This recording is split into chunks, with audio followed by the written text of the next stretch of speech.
सबसे पहले आप सभी का स्वागत करना चाहूँगा मेरे यूट्यूब चैनल पे।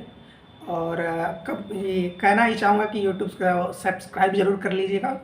और अब स्टार्ट करते हैं अपनी टॉपिक के बारे में कि मैंने जो CHSL का एग्ज़ाम दिया उससे पहले करीबन 12th से ही समझिए। फ़िलहाल इसमें ग्रेजुएशन मेरा चल रहा है, लेकिन 12th से ही मैं ये सोच रहा था कि मैं SSC सिक्योर कर लूँगा, क्योंकि कई ऐसे मेरे सीनियर्स थे, मेरे अगल बगल के लोग थे जो SSC को क्लियर करना चाह रहे थे लेकिन हो नहीं पा रहा था उनका।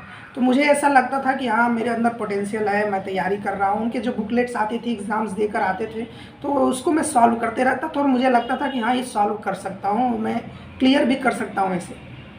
लेकिन जब एग्ज़ाम्स टाइम आता है तो वहाँ पर आपको बहुत सारे प्रेशर्स झेलने पड़ते हैं। अब जैसे मैं अपना बताता हूँ कि जब मैं एग्ज़ाम देने गया, एग्ज़ाम हॉल में बैठा, तो करीब एग्ज़ाम हॉल के पहले ही 4 जगह आपकी चेकिंग होती है।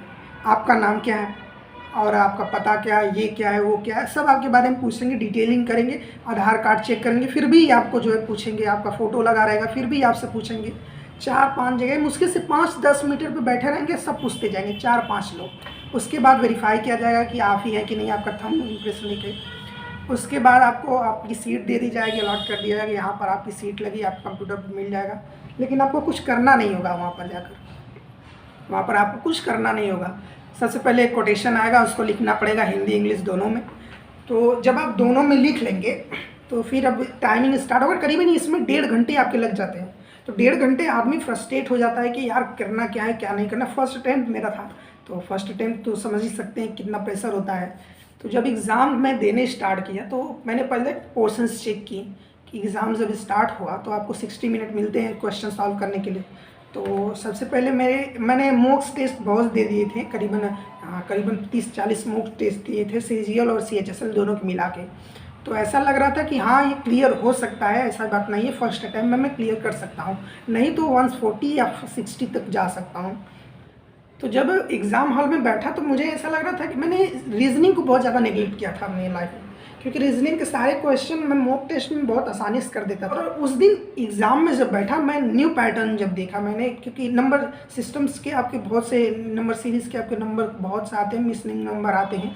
इनमें आपको बैठाना होता है कौन सा फार्मूला लगेगा, या फिर कौन से बेस पे A³ पे है, या -1 पे, या फिर किस पे है, आपको सेट करना पड़ेगा वो नंबर, तब जाकर आपका आंसर आएगा। करीबन 4-5 रीजनिंग के ऐसे क्वेश्चंस थे कि जो मुझे उस दिन मेरे टाइम ले लिए करीबन 20-25 मिनट वो ले लिए। मुझे लग रहा था मैं कर दूंगा, पॉसिबिलिटी है मैं कर दूंगा, क्योंकि अगर आप कोई भी पोर्शन छोड़ रहे हैं तो आप समझिए कि 100 से एबव नहीं जा पाएंगे आप। 50 मार्क्स आप जो है कि अगर कोई पोर्शन छोड़ रहे हैं, कोई भी 4 पोर्शन है आपके, कोई पोर्शन अगर आप छोड़ रहे हैं तो 50 मार्क्स में से आपकी कमी हो रही है। ऊपर से अगर गलत हुआ तो माइनस मार्किंग है आपका। तो ये ना सोच के आइए कि मैं छोड़ूं, आप क्वेश्चन सारे कीजिए, ऐसा ना करिए कि आप छोड़िए, क्योंकि सफलता उसी को मिलेगी जो पूरी तरह परिश्रम किया होगा। तो आप क्वेश्चन पूरी तरह छूइए। और जब एग्ज़ाम मैं दे रहा था तो बता रहा हूँ कि मुझे लग रहा था मुझे क्वेश्चन सारे आ रहे हैं, लेकिन उस टाइम वहाँ पर कोई तर्क बैठ नहीं रहा था। ऊपर से टाइम का प्रेशर कि टाइम कम होते जा रहा है, टाइम कम होते जा रहा है। मैंने करीबन 10 मिनट के अंदर ये रीजनिंग पोर्शन सॉल्व करना सीख लिया था, बट जब वहाँ बैठा तो मेरा 20-25 मिनट लग गया इसी रीजनिंग की वजह से। तो इतना डर हो गया। तो पहले सबसे जाकर मैंने इंग्लिश सॉल्व किया। इंग्लिश में भी अच्छे खासे मुझे ये कॉन्फिडेंस है कि मेरा जो है कि अच्छा खासा नंबर होगा उसमें।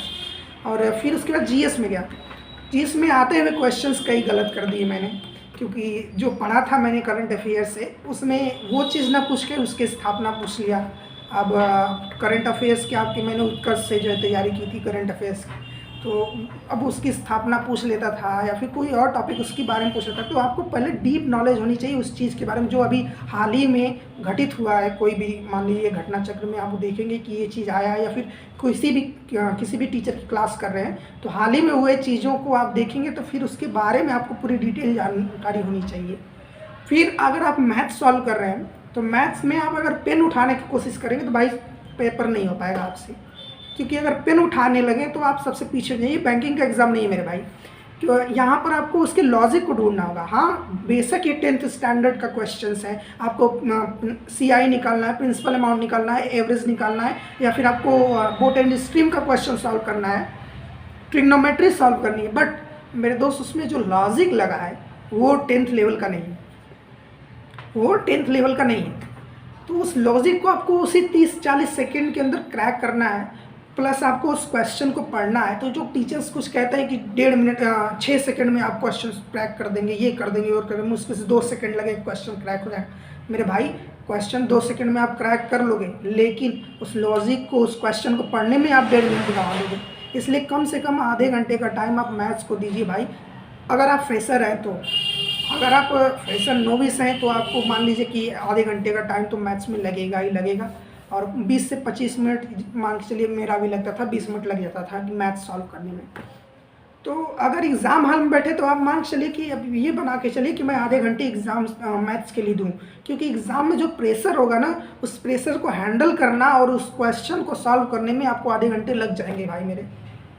फिर रीजनिंग आप 10 मिनट कर लेंगे, 40 मिनट, ये मान के चलिए 40 मिनट हो गया, 20 मिनट में आप जो दोनों कर लीजिए, 10 मिनट करीब इंग्लिश और 10 मिनट में जीएस कर लीजिए।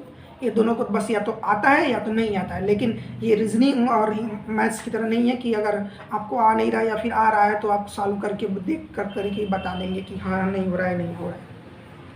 तो खैर ये एक्सपीरियंस था। वैसे मेरा पेपर बहुत ख़राब गया, लेकिन हाँ एक्सपीरियंस अच्छा मिला मेरे को। ख़राब यानी मतलब स्टैंडर्ड 100 से एबव ही है, लेकिन 60 तक नहीं मैं पहुंच पाया। मेरा 20 या 40 25 तक ही जाएगा।